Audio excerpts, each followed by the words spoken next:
What's up YouTube? Tyler Oxford here, bringing you another week of Fish Tales. Let's jump right into this. So for today's video, we're going to be talking about clownfish and getting those to choose an anemone for its host. So to quote Michael Scott, "Sea anemone hosting a clown. When seen in the right context, is the most wonderful sight." Just kidding, of course, he never said that. But this is what I'm saying. Witnessing real nature happening in your aquarium is one of the coolest things that anybody with a reef tank gets to see. So clownfish are already a really cool fish because when you buy two clownfish, usually clownfish start out as males, all clownfish, but then when they pair off together and then one of them decides to become the female, usually the one who's growing the quickest. When you see a clownfish pair and you see a big clownfish and a small clownfish, the bigger, more dominant fish is the female clownfish. That's right, folks. Clownfish find out in 6 months or so what all men should figure out within their relationships that women call shots.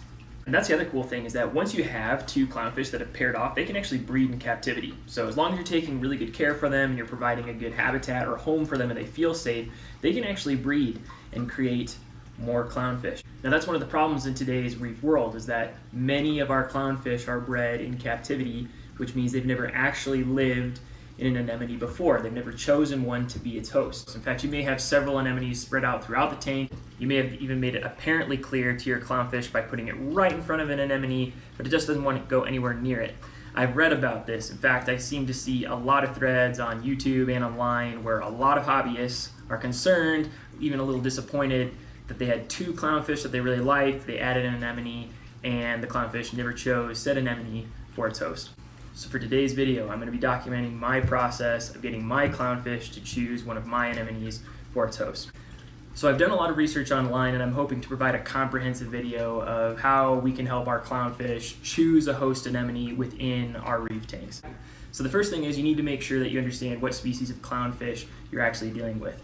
There are over 20 species of clownfish, and they all come from different parts of the world. There's no one clownfish. I know that we see that fish on that Pixar film, Finding Nemo, what's the guy's name? Nemo. And we think that's the Nemo fish, but there's actually like 50 different species of clownfish, and depending on what species you're dealing with, that's going to determine what anemone you need to choose, because ultimately different clownfish prefer different types of anemones.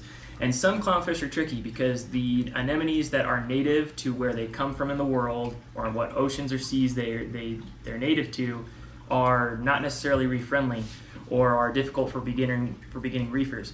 Typically, what I have found is most clownfish accept the bubble tip anemone, which is a cool anemone already because it comes in a lot of brilliant colors, and there's so many clownfish that see that as kind of a neutral anemone and will very often choose it for its host. In my case, I have Ocellaris clownfish, and most of the anemones that are native to where an Ocellaris clownfish comes from in the world are not reef friendly. So I went ahead and got this bubble tip anemone. That being said, I've had the tank for about a week and a half now. I'm on week 1.5, and I'm seeing no success as far as a match being made.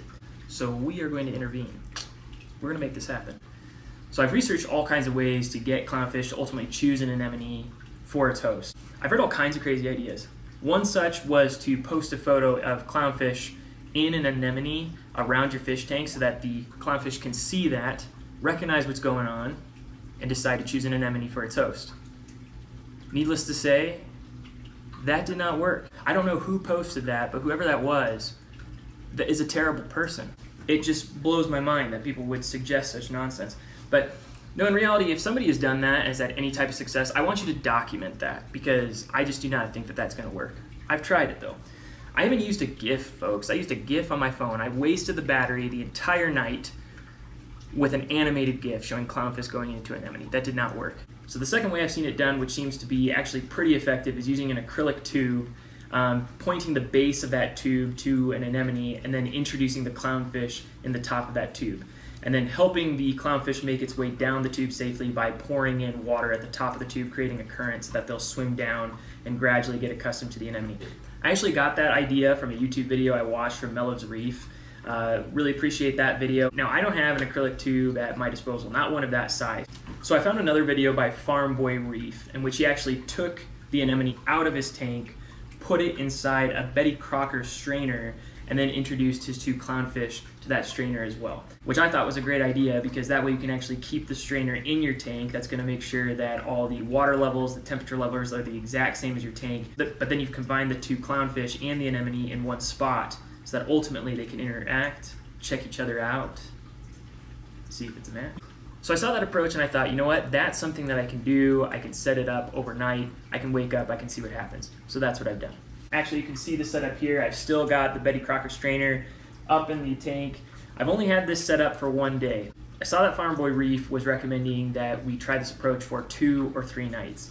I'm actually already looking inside the strainer and I'm seeing that the clownfish are already very friendly with this anemone. In fact, they're brushing up against it constantly. I actually put the net in there just to see if this fish would swim away from the net towards the anemone. That happened. So this is what we're gonna do. So I'm already starting to see results. I'm actually seeing that the female clownfish is actually starting to get territorial of that anemone. She's chasing the male away. So we're just gonna release the 2 clownfish and the anemone back into the tank and see what happens. So folks, I'm gonna give you the play-by-play here, but spoiler alert, this was an epic fail. And for one grave miscalculation that I made, which is that anemones have a mind of their own. You can't just put an anemone in a tank and expect that it's going to land right side up, or even that it's going to land in a spot that it's going to want to stay. So you can see the clownfish kind of lingering here, waiting for the anemone to decide to flip right side up. But that took just way too long. And then after that, the anemone, like all anemones do when you put them in a tank, took its sweet time finding a place to set up shop. It just kept going and going and going.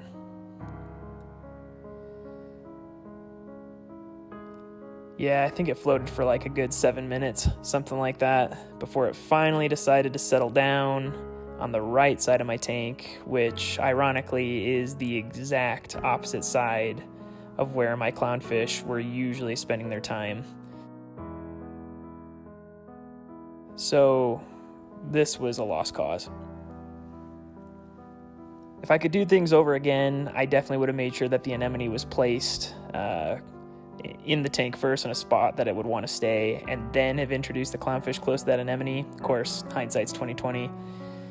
There were a couple times where the fish would swim over awfully close to the anemone, but they never actually would go in it until one day, a month later, when this happened.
So folks, after a month of observing my fish and trying to get them to pair with this host anemone, I'm not sure I really did anything.